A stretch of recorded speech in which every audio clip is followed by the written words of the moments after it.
हम कलयुग में रह रहे हैं जहाँ छोटी से छोटी बात हमारे जीवन की अशांति और असंतोष का कारण बन जाती है। जो पास नहीं उसे पाने की इच्छा, जो पास है उसे खोने का डर लगा रहता है। ईर्ष्या, द्वेष, काम, लालच से भरे इस अंधेरे वक्त में एक रोशनी की तरह जो दिख रहे हैं, जिन्हें देख के मन शांत हो जाता है, जिन्हें सुन के आपको एक ऐसी मूल्यवान चीज मिलती है जो बहुत रहस्यमयी और गुप्त है, वह है राधा नाम का प्रकाश। मैं बात कर रहा हूँ गुरुदेव श्री हित प्रेमानंद महाराज जी, जिनकी वाणी से केवल एक ही प्रेम रस सुनने को मिलता है। राधा राधा राधा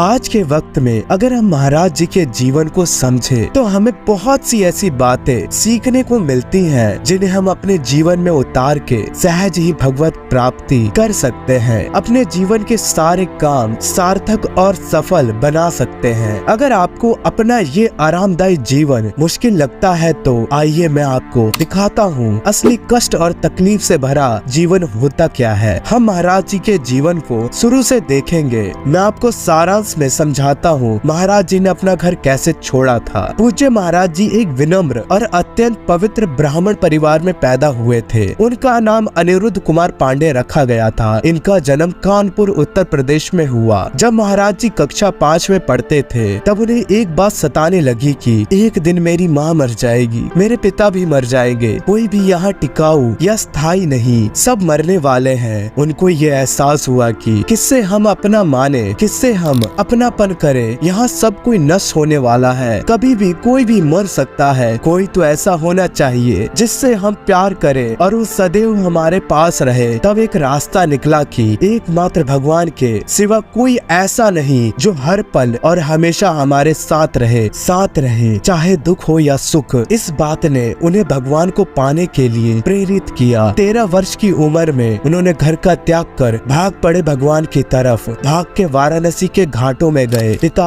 आए मनाने। उन्होंने बस कहा मुझे भगवत प्राप्ति करनी है। उनके पिता मान गए और बोले कि जो करना है करो, पर ये कभी सुनने में भी नहीं आना चाहिए कि तुम किसी विचार या गंदे आचरण में हो। अगर ऐसा सुनने में आया तो किसी की जरूरत नहीं पड़ेगी, हम खुद ही तुम्हें मार देंगे। महाराज जी ने वचन दिया हमें केवल भगवत प्राप्ति से मतलब है, आपको कुछ गलत सुनने में नहीं आएगा। उसके बाद उनका आधा जीवन वाराणसी के घाटों में अत्यंत कष्ट से गुजरा। शुरुआत में उनकी तपोस्थली वाराणसी थी। वाराणसी में महाराज जी का नित्य प्रति का नियम था कि गंगा जी में दिन भर में 3 बार स्नान कर तुलसी घाट पर एक विशाल पीपल के वृक्ष के नीचे आसन लगाकर कुछ देर तक बैठकर गंगा जी और भगवान महादेव का ध्यान करना। उसके बाद वहीं भिखारियों की लाइन में बैठकर इंतजार करना कि थोड़ा कुछ खाने को मिले, और वह भी दिन में केवल एक बार 10 से 15 मिनट के लिए भिखारियों के बीच में बैठे। यदि इतने समय में कोई आके दे गया कुछ खाने को तो ठीक, नहीं तो गंगा जल पीकर भगवान का ध्यान करते हुए उठकर चल दिए अपने 24 घंटे के एकांतवास के लिए। इस प्रकार की दिनचर्या में प्रेमानंद महाराज जी को कई दिनों तक बिना भोजन के ही मात्र गंगा जल पीकर ही रहना पड़ता। और ऐसे में यदि कोई रोटी खाता हुआ दिख जाए तो महाराज जी सोचते हे प्रभु ये कितना भाग्यशाली है जो इसे रोटी खाने को मिल रही है। सर पे छत नहीं, क्योंकि उन्होंने किसी भी जगह रहने का त्याग कर खुले आकाश के नीचे घाटों पे रहने का निश्चित किया था। कड़ाके की ठंड में भी 3 बार गंगा स्नान करना। शरीर पर डालने के लिए एक मोटा कपड़ा तक नहीं था। चट्टी के बोरे को सिल के पहनते थे। फिर भी महाराज जी कहते हैं भगवान की कृपा से आज तक एक सर्दी बुखार भी उन्हें नहीं हुआ। खाने के नाम पे गंगा जल या फिर भिक्षा में थोड़ा सतुआ मिल जाता था, वो इससे ही गुजारा कर केवल भगवत चिंतन और भगवान को पाने की इच्छा, यही उन्हें इतना बल दे रही थी। बनारस में तो अत्यंत कष्ट से जीवन चल ही रहा था, लेकिन असली मुसीबत तब आई जब पता चला इनकी दोनों किडनी खराब हो गई है। जहाँ रहते थे वहाँ से निकाल दिए गए। कब मर जाए कुछ पता नहीं। ये बताने से पहले हम ये देखते हैं कैसे महाराज जी वाराणसी से वृंदावन आए। शिव जी की कृपा से उन्हें राधा रानी की नगरी में स्थान मिला। रोज की तरह उस दिन भी महाराज जी ध्यान में बैठे हुए थे। अचानक से उन्हें उनके हृदय में भगवान महादेव जी की कृपा से प्रेरणा हुई कि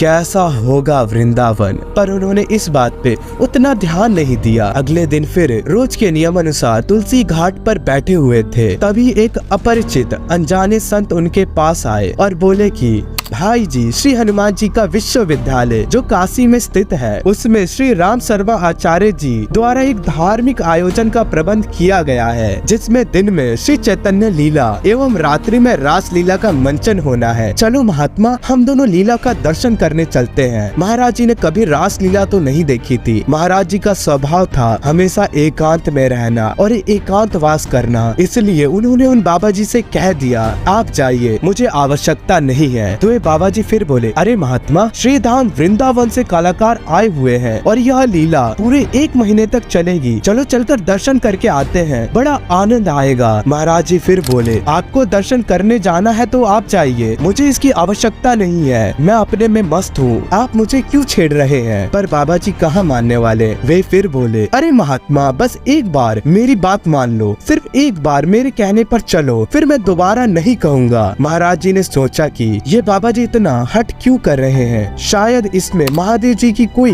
इच्छा होगी। ऐसा सोचकर और उन बाबा जी की बात रखने के लिए महाराज जी उन बाबा जी के साथ लीला देखने चले गए। चूँकि दिन का समय था और श्री चैतन्य लीला का मंचन हो रहा था। महाराज जी ने लीला देखी तो बड़ा आनंद आया। चैतन्य लीला देखकर महाराज जी को इतना आनंद आया कि रास लीला प्रारंभ होने के पहले ही महाराज जी वहाँ लीला देखने पहुँच गए। श्री चैतन्य लीला और रास लीला से महाराज जी इतने प्रभावित हुए कि 1 महीने तक उनका यही नियम बन गया। हर दिन महाराज जी लीला का दर्शन करने जाते और इस आनंद में कब 1 महीने बीत गए पता ही नहीं चला। जैसे ही लीला का समापन हुआ तब महाराज जी को ज्ञात हुआ कि अरे लीला तो समाप्त हो गई, सारे कलाकार वापस वृंदावन जा रहे हैं, अब मेरा क्या होगा। यह सोच के उनके मन में हाहाकार मच गया। अब मैं क्या करूँगा, मेरा क्या होगा, अब मैं जीऊंगा कैसे, मुझे तो अब वृंदावन जाना है। महाराज जी सोचने लगे, ये सब कलाकार वापस वृंदावन जा रहे हैं तो वृंदावन में भी ये सब ऐसे ही लीलाओं का आयोजन करते रहते होंगे। अगर मैं इनके साथ लग जाऊं तो मुझे रोज लीला देखने को मिलती रहेगी, इसके बदले में मैं इनकी सेवा करता रहूंगा। मन में ऐसा भाव लेकर महाराज जी टीम के संचालक के पास पहुँचे और उन्हें साष्टांग दंडवत करके अपने मन के भाव उनके सामने प्रकट किए। स्वामी जी, हम गरीब बाबा है, हमारे पास पैसे तो है नहीं, मैं आपकी सेवा करूँगा, मुझे अपने पास रख लो, मुझे अपने पास रख लो। संचालक महोदय बड़े ही विनम्र भाव से बोले कि अरे नहीं बाबा, ऐसा तो संभव ही नहीं है, ऐसा कैसे हो सकता है। तब महाराज जी बोले कि स्वामी जी, हम सिर्फ रास लीला देखना चाहते हैं और कुछ नहीं। तब संचालक महोदय फिर बोले, बाबा तू बस एक बार वृंदावन आ जा, बिहारी जी तुझे छोड़ेंगे नहीं। श्री हित प्रेमानंद महाराज जी कहते हैं कि इस वाक्य ने मेरा जीवन बदल कर रख दिया। मैं इस वाक्य को गुरु मंत्र मानता हूँ और उन संचालक महोदय को अपना गुरु। बस इसके बाद उनके मन में एक ही लगन लग गई कि मुझे वृंदावन जाना है, मुझे वृंदावन जाना है, मुझे कैसे भी वृंदावन जाना है। यह होती है भूत भावन भगवान भोलेनाथ की अहेतु की कृपा। कल तक जो महाराज जी अपने नित्य के नियम अनुसार भगवान का ध्यान करते हुए अपने भजन और एकांतवास में मस्त थे, आज वो वृंदावन जाने के लिए पागलों की तरह हट लगाए बैठे हैं। भगवान की कृपा को आप इस तरह अनुभव कीजिए कि पहले अन्यास ही मन में प्रेरणा आना कि कैसा होगा वृंदावन, फिर उसी समय अचानक से रास लीला का आयोजन होना, जिसकी सूचना किसी अपरिचित बाबा जी द्वारा महाराज जी को देना और उन्हें हठ पूर्वक लीला में ले जाना, और उसके बाद महाराज जी के मन में प्रेरणा होना कि मुझे वृंदावन जाना है। यह कृपा नहीं तो और क्या है। एक माह की लीला का दर्शन करने के बाद महाराज जी फिर अपने पुराने नियम के अनुसार गंगा जी में स्नान कर तुलसी घाट पर बैठकर ध्यान करने लगे और भिक्षा के लिए बैठकर एकांतवास के लिए निकल जाने वाला उनका क्रम फिर से शुरू हो गया। लेकिन इस दिनचर्या में एक नई बात जुड़ गई। वो बात ये थी कि मुझे वृंदावन जाना है, मुझे बस कैसे भी वृंदावन जाना है। यह क्रम कुछ दिन तक ही चला। एक दिन महाराज जी प्रातः काल तुलसी घाट पर ध्यान में बैठे हुए थे। पास में ही स्थित संकट मोचन हनुमान मंदिर के बाबा युगल किशोर जी प्रसाद लेकर महाराज जी के पास आए और बोले कि लो बाबा प्रसाद ले लो। अब महाराज जी ठहरे एकांतवासी, उनका किसी से परिचय तो था नहीं और ऐसे ही कोई अचानक आके कुछ खाने को दे दे ये उन्होंने उचित नहीं समझा, इसलिए वे बोले क्यों ले लो, ये मुझे ही क्यों दे रहे हो, इतने सारे लोग हैं किसी को भी दे दो। युगल किशोर जी बोले बाबा अंदर से प्रेरणा हुई है, ये प्रसाद आप ही को देना है, संकट मोचन का प्रसाद है, ले लीजिए। जब महाराज जी को उनके व्यवहार से प्रतीत हुआ कि इनसे कोई खतरा नहीं है, तब महाराज जी ने वह प्रसाद स्वीकार कर लिया, प्रसाद पाया। उसके बाद बाबा युगल किशोर जी बोले बाबा चलो मेरी कुटिया। उनके इतने प्यार से बोलने पे महाराज जी उनकी कुटिया में गए, जहाँ युगल किशोर जी ने अपने हाथ से दाल रोटी बनाकर महाराज को खिलाया। इससे महाराज जी की भूख तो शांत हो गई, लेकिन उस भूख का क्या जो उनके मन में लगी है, चाहे कैसी भी परिस्थितियाँ क्यों ना हो, महाराज जी के मन में एक बात हमेशा खटकती रहती है, मुझे वृंदावन जाना है। मैं वृंदावन कैसे जा पाऊंगा? क्योंकि युगल किशोर जी उन्हें भले मनुष्य प्रतीत हो रहे थे, इसलिए उनसे रहा नहीं गया और वे तुरंत कह उठे क्या आप मुझे वृंदावन पहुंचा सकते हैं? अब यह तो भगवान की लीला ही है। मानो युगल किशोर जी इस प्रश्न के लिए तैयार ही बैठे थे। प्रश्न सुनते ही वे झट से बोले हाँ हाँ बाबा जरूर पहुंचा सकता हूँ, बताइए आपको कब जाना है? महाराज जी बोले हम तो तैयार ही बैठे हैं, जब आप व्यवस्था कर दो तब चले जाएं। युगल किशोर जी बोले ठीक है, आप कल की तैयारी कीजिए, कल ही आपको वृंदावन ले चलूंगा। जो इतना सुना महाराज जी के आनंद का तो ठिकाना ही नहीं रहा, उनका रोम रोम रोमांचित हो उठा, मन प्रसन्न हो गया। कल वृंदावन जाना है, आखिरकार कल वृंदावन जाना है। युगल किशोर जी ने मथुरा जाने वाली रेलगाड़ी में महाराज जी को बैठा दिया। अब देखो रेलगाड़ी में मथुरा की यात्रा के दौरान दो लोगों से महाराज जी का परिचय हुआ, जो महाराज जी के विचारों से बहुत प्रभावित हुए और उन्हें कुछ रुपए देने लगे। चूँकि महाराज जी के पास 1 रुपया भी नहीं था, पर फिर भी उन्होंने रुपए लेने से इनकार कर दिया। तब वे दोनों लोग महाराज जी से बोले हम भी मथुरा जा रहे हैं, आप हमारे साथ चलो, हम जहाँ ठहरे हैं आज रात आप भी वहीं विश्राम करके कल सुबह वृंदावन चले जाना। ठीक है भैया, आज तुम्हारे साथ रुक जाता हूँ। मथुरा में राधे श्याम गेस्ट हाउस के बाहर महाराज जी को बैठाकर वे लोग बोले हम अंदर जा रहे हैं, थोड़ी देर में आपको बुलाएंगे। रात का समय था और ठंडी का मौसम था। महाराज जी गेस्ट हाउस के बाहर बैठकर अपने बुलावे का इंतजार करने लगे, पर बहुत समय बीत गया, कोई बुलाने नहीं आया। कुछ देर बाद मथुरा से वृंदावन चले जाएंगे। इन्हीं विचारों में खोए हुए प्रेमानंद महाराज जी राधे श्याम गेस्ट हाउस के बाहर बैठे हुए थे। उस समय रात्रि के 11 बजे के आसपास समय हो रहा होगा। तभी एक सज्जन आए और बोले बाबा जय श्री कृष्ण, कैसे बैठे हो अकेले इतनी रात को यहाँ? महाराज जी ने सारी कहानी उन सज्जन को बताई। वे सज्जन महाराज जी को अपने घर ले गए, उन्हें भरपेट स्वादिष्ट भोजन कराया और रात्रि को विश्राम कराया। अगले दिन सुबह होते ही महाराज जी सबसे पहले पहुँचे यमुना जी। यमुना जी में स्नान करके सीधा पहुँच गए केशव देव जी के दर्शन करने। जैसे ही दर्शन किए चिल्ला चिल्ला के रोना आ गया, क्योंकि भगवान कृष्ण के लिए ही आए थे। महाराज जी भाव में खो के भगवान का नाम लेके चिल्ला चिल्ला के रोने लगे, मानो अब तक के जीवन का सार मिल गया हो। मन में ऐसे भाव उठने लगे कि अब तक का जीवन व्यर्थ चला गया, पूरा जीवन भाग दौड़ में व्यतीत हो गया, आखिरी मंजिल तो यही है। इस प्रकार के भाव के कारण खूब जोर जोर से चिल्ला चिल्ला कर रोने लगे। महाराज जी के स्वरूप का वर्णन करूँ तो बड़ी बड़ी जटाएं, चेहरे पर एक अप्रतिम चमक, विशालकाय शरीर, बड़ी बड़ी दाढ़ी और शरीर पर बस एक वस्त्र लपेटे हुए भगवान का दर्शन कर रहे हैं और फूट फूट कर रोए जा रहे हैं। उन्हें इस बात का जरा भी ख्याल नहीं कि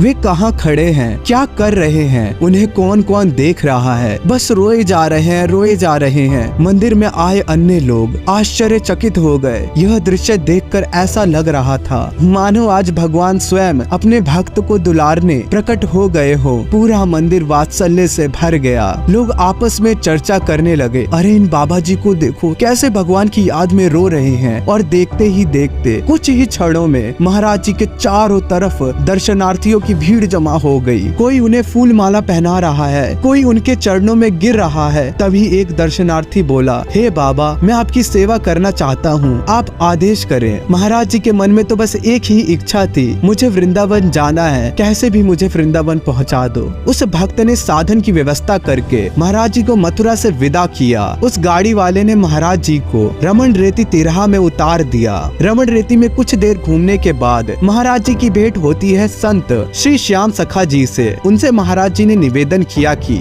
मैं बनारस से आया हूँ, बिहारी जी के दर्शन करना चाहता हूँ। यदि 3-4 दिन रहने की व्यवस्था हो जाए तो बड़ी कृपा होगी। इस प्रकार महाराज जी ने वृंदावन वास एवं ब्रज मंडल दर्शन का खूब आनंद लिया। महाराज जी के जीवन में बहुत उतार चढ़ाव थे, लेकिन अब उनके जीवन में ऐसा गिराव आया जो उन्हें राधा रानी के बिल्कुल करीब ले गया। श्री प्रेमानंद महाराज जी कहते हैं, जब मेरी आयु 35 वर्ष के लगभग हुई तो उस समय तक मेरे पेट में बहुत ज्यादा पीड़ा बढ़ गई थी, जिस कारण मैं रामकृष्ण मिशन में जांच कराने गया तो डॉक्टर मुझे बोले कि तुम्हारी दोनों किडनियां आधे से ज्यादा खराब हो चुकी हैं। तुम्हें पॉलीसिस्टिक किडनी डिसीज नाम का रोग है। इस बीमारी में किडनी पे गांठें हजारों की संख्या में बन जाते हैं। कभी कभी किडनी फटने का भी खतरा रहता है। किडनी का ये रोग जीन्स में होता है, माता पिता से बच्चों में आता है और कुछ ही सालों में किडनी पूरी तरह से खराब हो जाती है। तुम्हारे पास ज्यादा से ज्यादा 4 से 5 साल का वक्त है, इससे अधिक नहीं। इसके बाद तुम मर जाओगे। मेरी ऐसी दशा हुआ करती थी, मैं वही खा सकता था जो मांग कर लाता था। यदि किसी दिन भिक्षा नहीं मिलती तो कुटिया में भूखे पड़े रहते। आइए ये बात महाराज जी के मुंह से ही सुनते हैं। रात्रि में जब शयन करना होता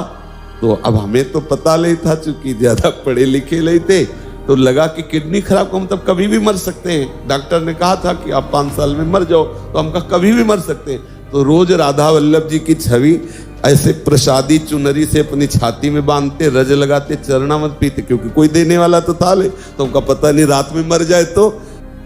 प्रियालाल के प्रति जो शरणागति हुई, ये प्रियालाल की कृपा हुई कि मुंह को और ठौर को। सच्ची बात, आप वो आज देखकर आपको लगता है कि अरे भाई नहीं था। यही की बात है। हाथ जोड़ के कह रहे थे कि महाराज जी एक कमरे में पड़े हैं, मांगने लायक नहीं रहेंगे तो कम से कम 2 टुकड़े आपके यहाँ से मिल जाएंगे बीमार शरीर में पड़े रहने के लिए। तो उन्होंने कहा तुम्हारे ठेकेदार हैं हम, निकलो। ऐसे ही शब्द थे। तो हमने कहा आंखें नीची करो, हम 15 मिनट में बाहर जा रहे हैं। ठेकेदार तो कोई और है, हम आपको ठेकेदार तो न माना था और न मानते हैं। ठेकेदार तो कोई और है। झोला उठाया, राधा वल्लभ जी के सामने बैठ गए कि महाराज अब कहाँ रहे, आप क्या समझते हैं? आप आज देख रहे हो कि अरे भाई ये लाडली का है, ये लाडली का विधान है। मेरी औकात तो ये थी कि भरपेट रोटी भी नहीं, वास के लिए जगह नहीं। जैसे कोई स्वान को ठोकर लगा के निकाल देता है, ऐसे निकाले मुंह को और ठोर। अगर आज भी उनकी यही स्थिति होती तो पड़े पड़े सड़ जाते, कोई पूछने वाला नहीं होता। अगर श्री जी ने यह सब व्यवस्था ना की होती तो ये सब कुछ ना होता। आज सब उन्हीं की कृपा से है। मैंने अपने सामर्थ्य के अनुसार आपको महाराज जी के जीवन की कुछ बातें बताई। महाराज जी के जीवन को समझूं तो समझ आता है भगवान को पाने के लिए सबसे पहला कदम भगवान के ऊपर पूरी तरह से समर्पित हो जाना चाहिए। यही बात भगवान कृष्ण गीता में कह रहे हैं, सारे धर्मों का त्याग कर मेरी शरण में आओ, पूर्ण समर्पण करो। इससे ऐसे समझिए आप अपने सारे काम कीजिए जो आपको सफलता की ओर ले जाए। कर्म करिए और उसके रिजल्ट, उसके फल की चिंता राधा रानी पे छोड़ दीजिए। हे महारानी, हे सखी, मैंने अपने सामर्थ्य से ये काम किया है, आप इसका फल जो मुझे दो स्वीकार है। ऐसा सोचने से आप पूरी तरह से काम के प्रोसेस पे फोकस कर पाएंगे। रिजल्ट को सोच के परेशान नहीं होंगे, जिससे आपको काम करने की और ज्यादा ध्यान रहेगा। अभी तक अगर आप मुझे सुन रहे हैं उसके लिए बहुत सारा धन्यवाद। राधे राधे।